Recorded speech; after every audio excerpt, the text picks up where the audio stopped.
So the next thing I'm going to do here is attend to a crack or split in the soundboard here. When the damage occurred just here, it's resulted in a crack in the soundboard. I'm going to try and splice in a bit of a close-up here and show you exactly what we're looking at.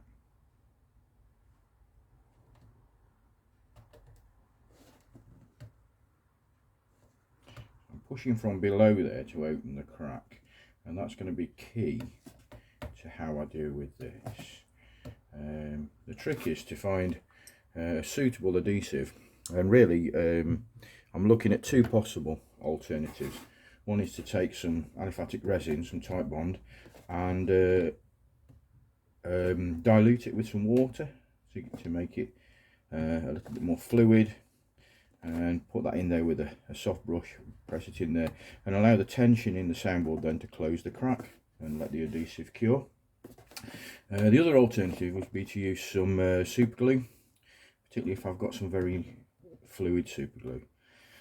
So I'm going to attend to this, but first I've got to decide which one of those alternatives I'm going to take. Okay, so I've decided that I'm going to go with the dilute aliphatic resin, and my reasoning behind this is I don't really want to have to do too much work on this surface. I certainly don't want to sand back the whole surface and refinish it or anything like that. And the aliphatic resin will clean off whilst it is still wet. Any overspill of glue, any excess glue can be wiped off with the damp cloth, and it won't affect the finish, or at least not significantly. If I get extra super glue on this, some of it will dry really quickly, and I could either scrape or sand it off, but that's going to affect the finish here, and we'll have a pale area of wood or whatever. It will ultimately colour down, but I don't really want to go into that, so I'm going to go with this aliphatic resin. I've prepared some here, so it is roughly a 50-50 mix of Type Bond straight from the pot and ordinary tap water. And what I'm going to do is just spring this open and then get as much adhesive in there. I'm using a sort of dabbing process so that the bristles of the brush are actually poking the glue in. Then if I release the pressure, it squishes the glue out, and I will apply that several times, and I'll get along the crack as much as I possibly can. I will try and get some close-up footage of this for you.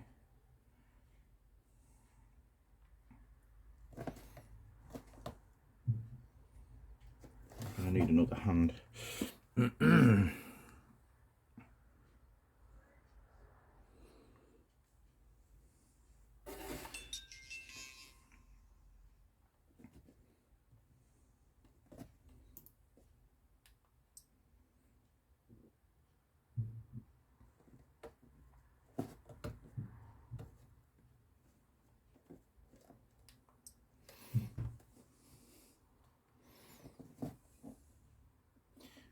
Right up to the end of each end of the crack as far as it goes, and very often you find they go further than you think they do. Try and flood that with adhesive and get it as deep in as I possibly can.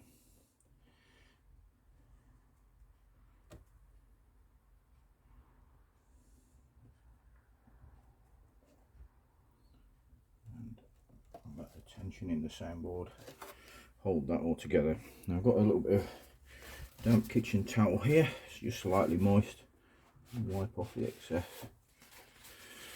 and I'll dry it, and I'll just let that glue cure. I've done a little more work on the back off camera.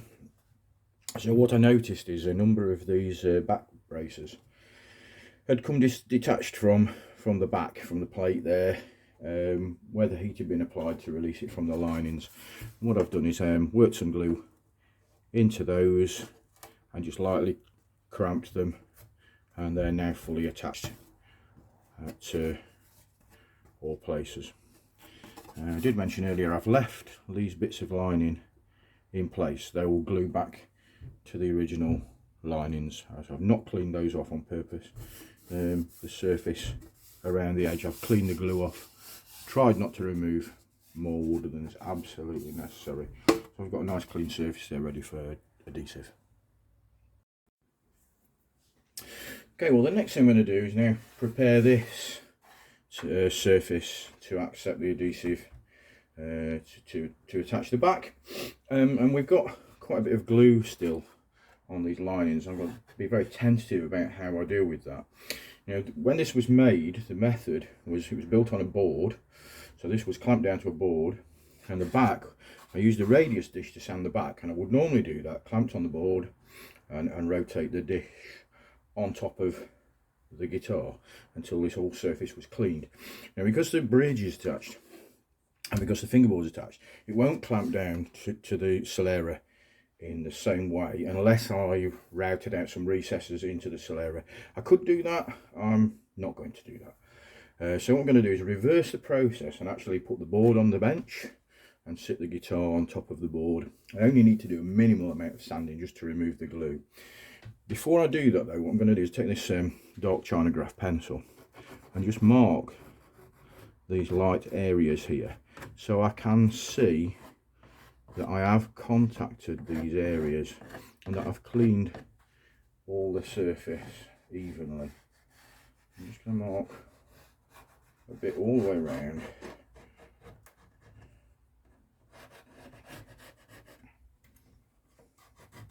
If this was dark wood, I would use a white China graph so it would show up, but because these linings are willow, then that some marks on that heel as well, so I make sure that heel is all in contact with the radius. So I'm just going to put that out of the way a sec. And got my radius dish, and this is made of two pieces of MDF, and it's got a radius in there. What I might do actually is make a future video on how you can make yourself one of these. I've actually got two different radii on this.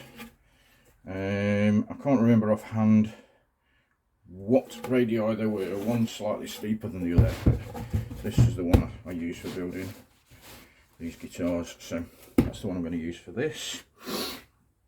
And I'm just going to move some things out of my way and offer that onto the radius.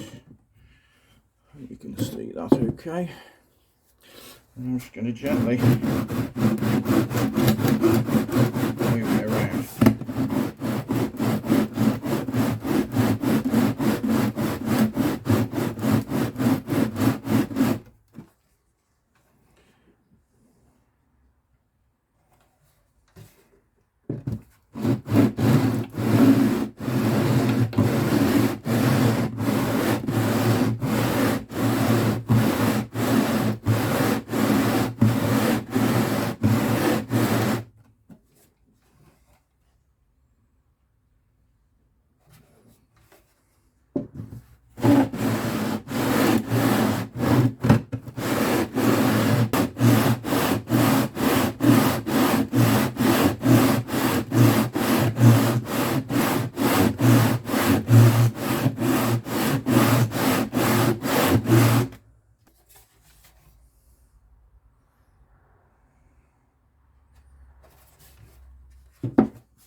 Little area there, still this big area up near the heel.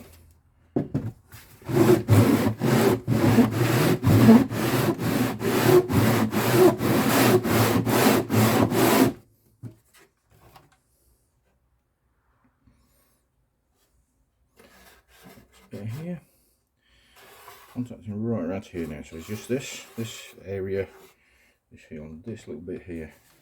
So that's there, and that little bit there.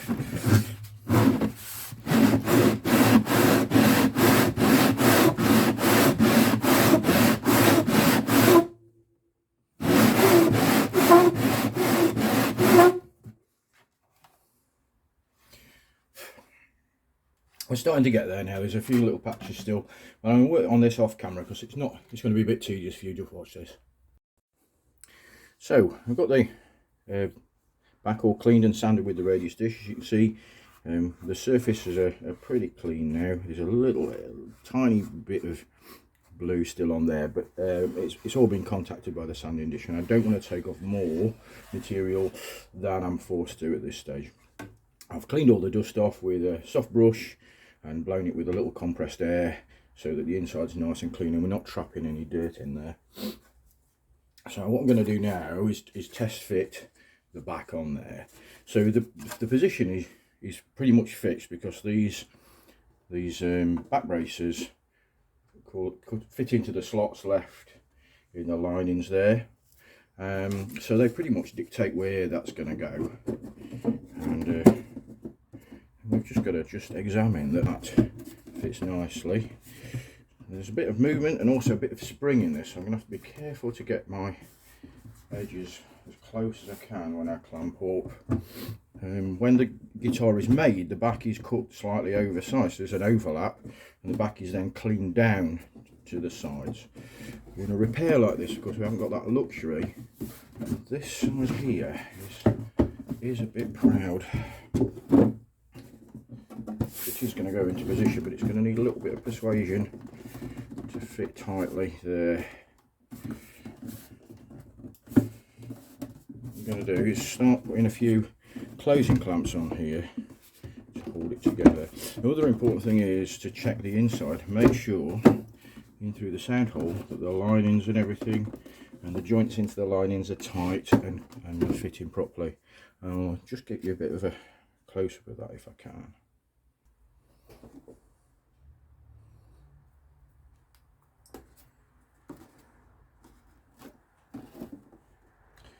Man, the light there. Don't know if you can just see.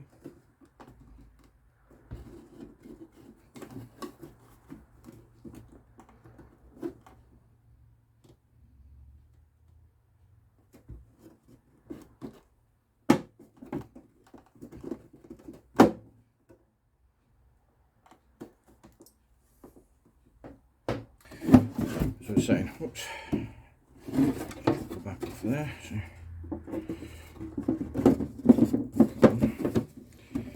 Just get some clamps on to hold it in place in a few key areas. So I'm going to go at the waist here to begin with. Make sure that's in nice and snugly.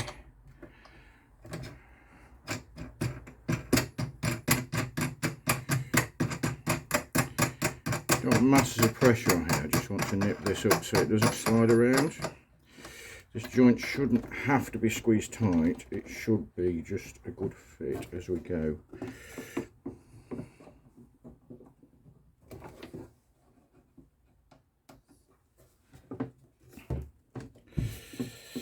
I might go on the waist the other side now.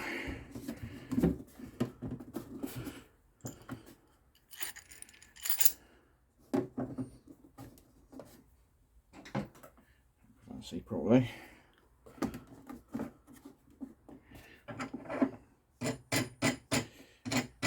Incidentally, these closing clamps are ones I made years ago. They're made out of African blackwood, and they were made really to be used with the Solera. So there's only cork on one of the bobbins, so I'm just being careful as I go here so as not to mark it. I'm putting the cork on the soundboard side because that's a less robust material. I do sell these on my website and I'll put a link into that, but they are corked on both sides and they're made out of beech, which is a much more affordable wood than African blackwood. I used African blackwood as a woodwind maker. This was scrap material I'd got handy, but they would be prohibitively expensive to generally make out of this material. I'm just going to hold this bit on the horn of the cutaway together now.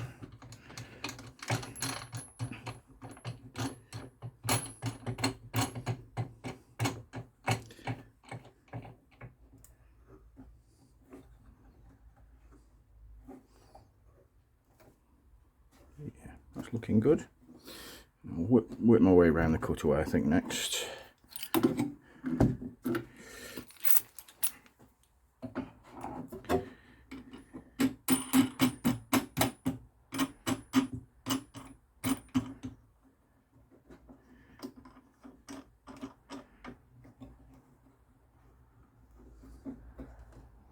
I'm working around the back first because the sides in this shape here are much stiffer than they are around at the bottom bout there, and so we've got, you know, I want to get this clamped in, and then I've got a bit of flex when I come to the other bit, then if I need it.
Preamp's a bit in the way there, but never mind, I won't take it out. I think we can get this closed.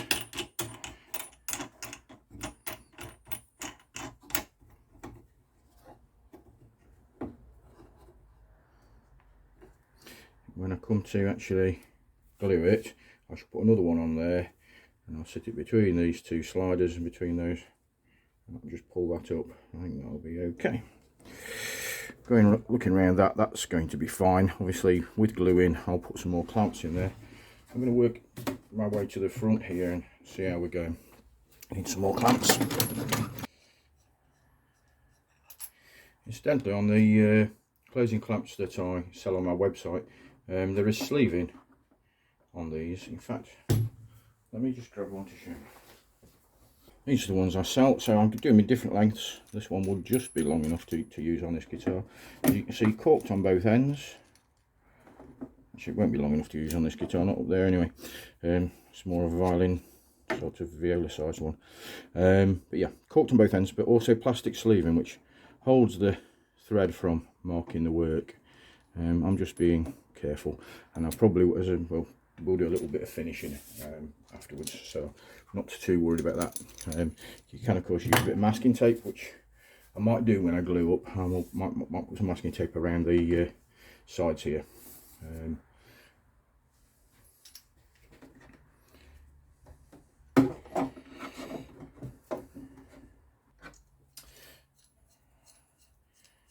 You have long clamps, you can use them on big instruments and small instruments, but you do spend a lot of time spinning wing nuts.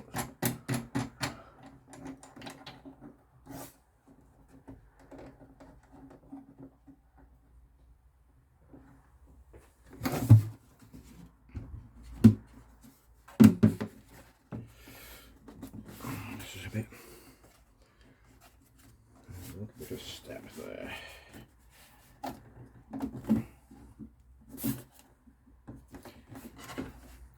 This is where something has moved. It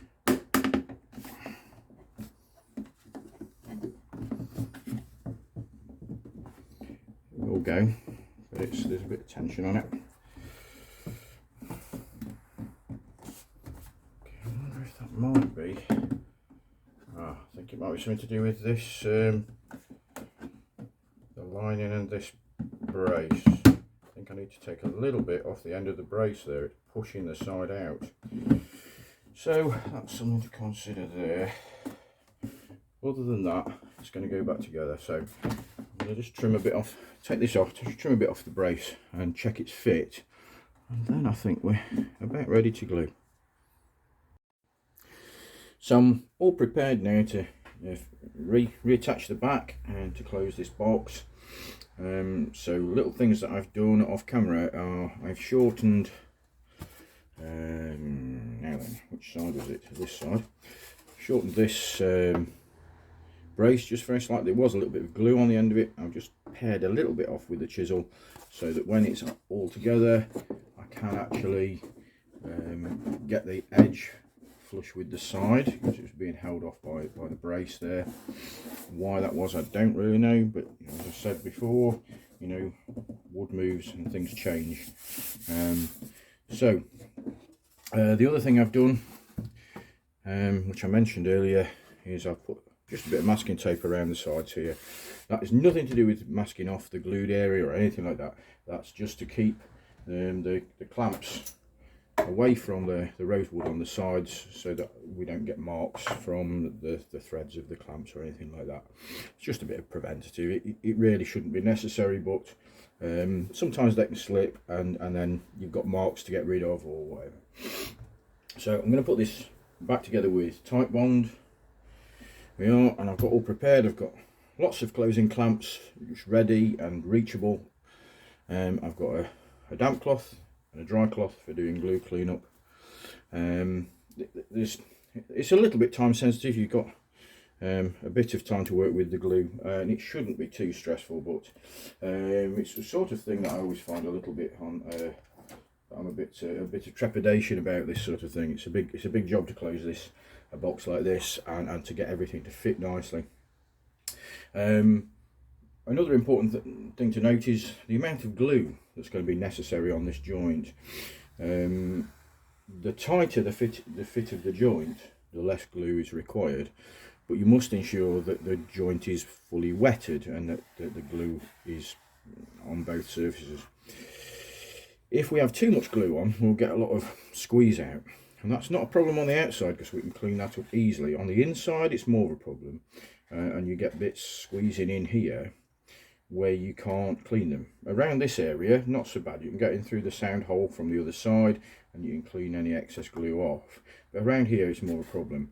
And if you get a lot of squeeze out, blobs of glue, you know, that sort of look like this, they can then break off, and then you've got bits rattling around inside the guitar, which is really not desirable. And also, you know, you could argue oh god, that's, can't get that out now, a tad unprofessional as well, really. So it's sort of difficult without experience to say how much glue you're going to need, really. This is a pretty tight joint. We'll clean this off with the radius dish. The back is clean. It's not as tight as it was when I first built it, but it is a pretty tight joint, or at least I'm hoping it is going to be, because I'm banking on closing this and not having to put a binding on there. So I'm going to just apply a film. That's the best way to describe it. So I'm going to spread it out and make sure it does get everywhere, and I'm using the best glue spreaders I have, 5 on each hand. It's not I mean, by all means look at safety data sheets, but as far as I'm aware, aliphatic resin is not harmful to your skin, and I've certainly not had any detrimental effects from getting it on me. It does wash off with water as well.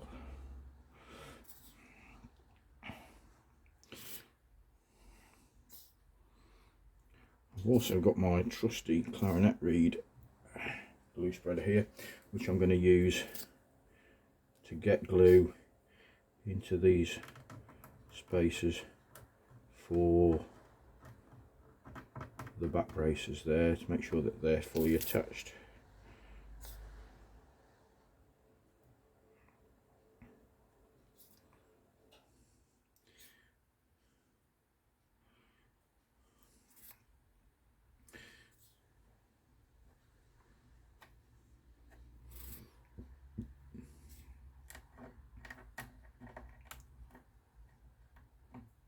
Stray bit of rosewood there. I don't want in the joint, causing things not to close properly.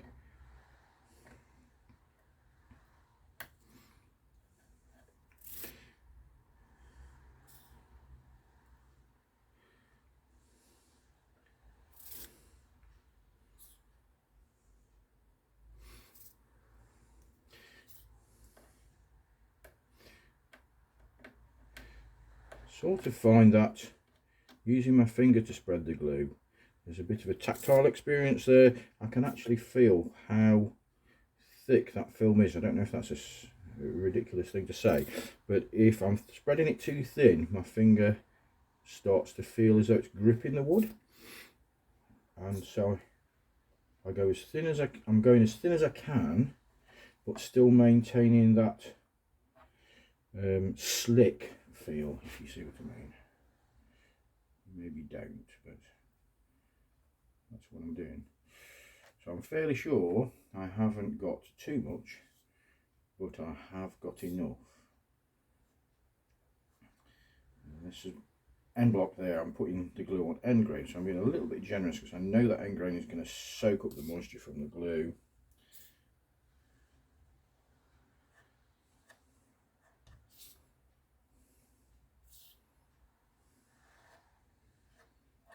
Of course, once I've applied this adhesive, I'm going to have to clean my fingers, otherwise I'll get glue all over the back and things as I handle it.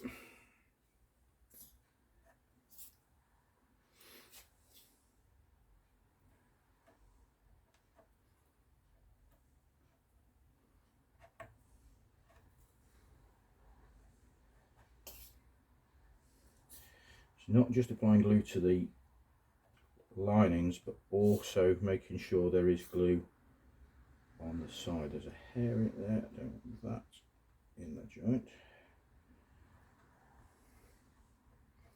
Whose hair it was, definitely longer than mine.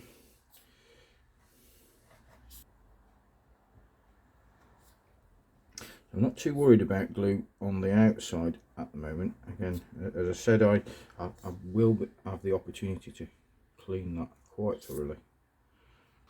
So this is soaked in already, so a bit more on that heel. Right, ready to close. And on with the back.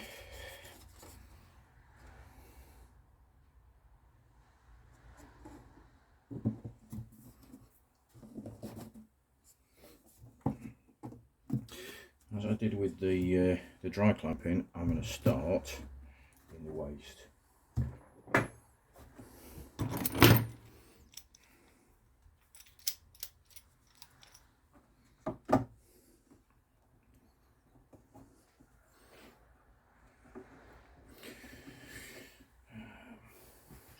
So I'm going to see what on earth I'm doing.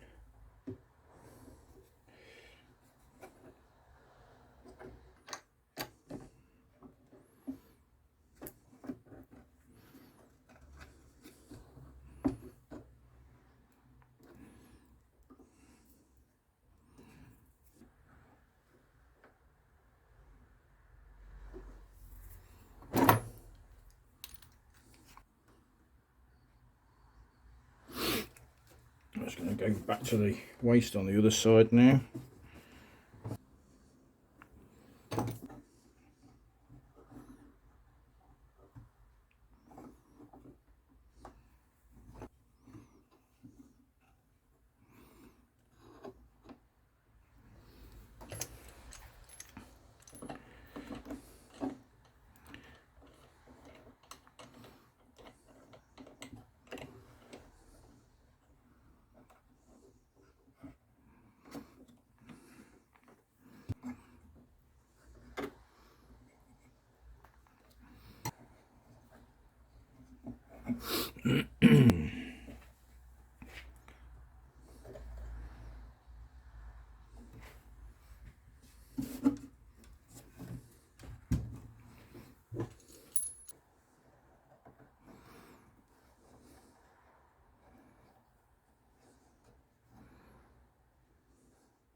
My attention to the lower back now.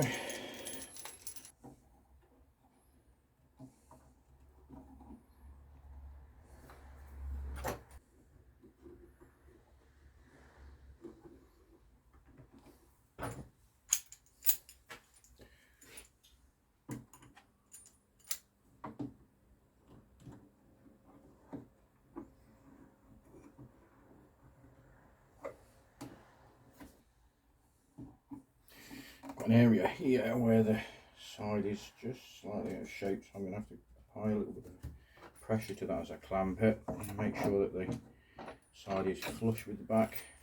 A little bit of pressure that way with my finger, just to make sure we're in the right sort of position. That's good there. Right, flip that for the other side. This guitar's getting quite heavy now with this many clamps on it. It's actually going together better than I anticipated, which is always a good thing. So we've got some shape issues here as well. I'm going to have to hold that down when I put the next clamp on.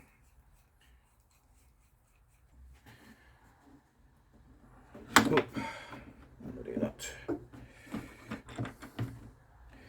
Really need 3 hands, but there we go. Yep, happy with that. Oh.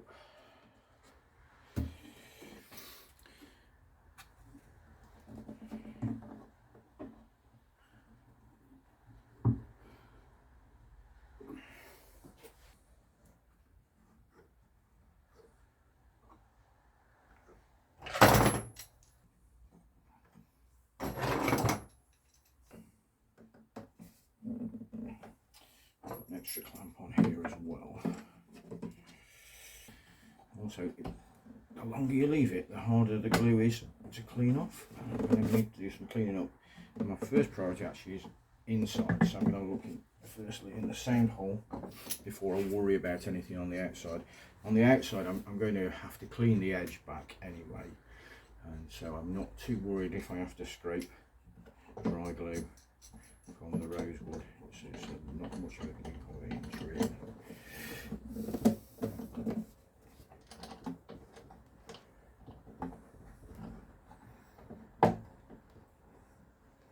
Turn it over again. My word, it's getting heavy.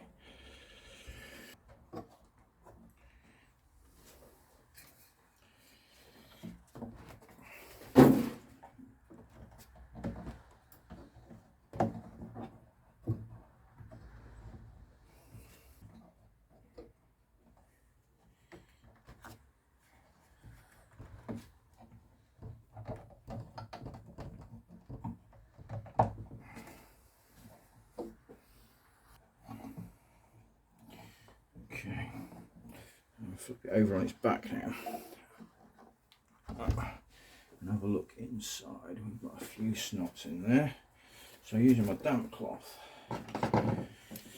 wrapped around a long thin screwdriver, I'm going to clean off what I can reach of the glue through the sound hole there.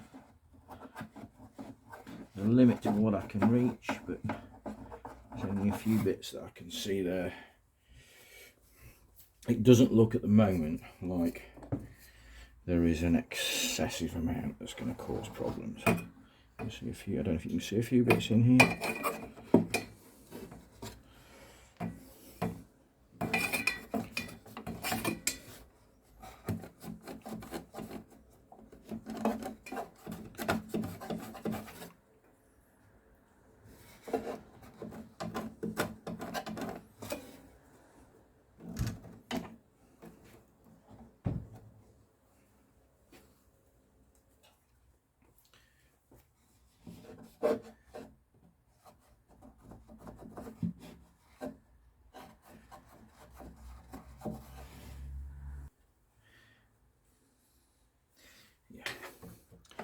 Oh, happy with the majority of that. There's a bit there I want to clean. It's got a big blob sticking out there. And that horn of the cutout there.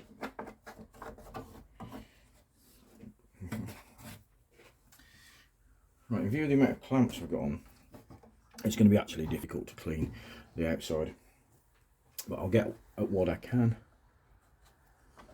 And it's already starting to congeal,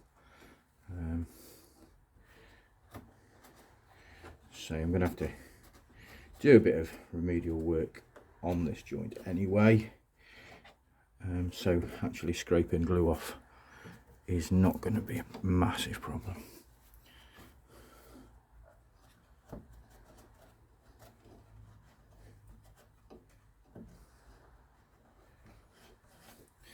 So I've got this cleaned off. There's not really much I can do on this guitar until the glue's gone off.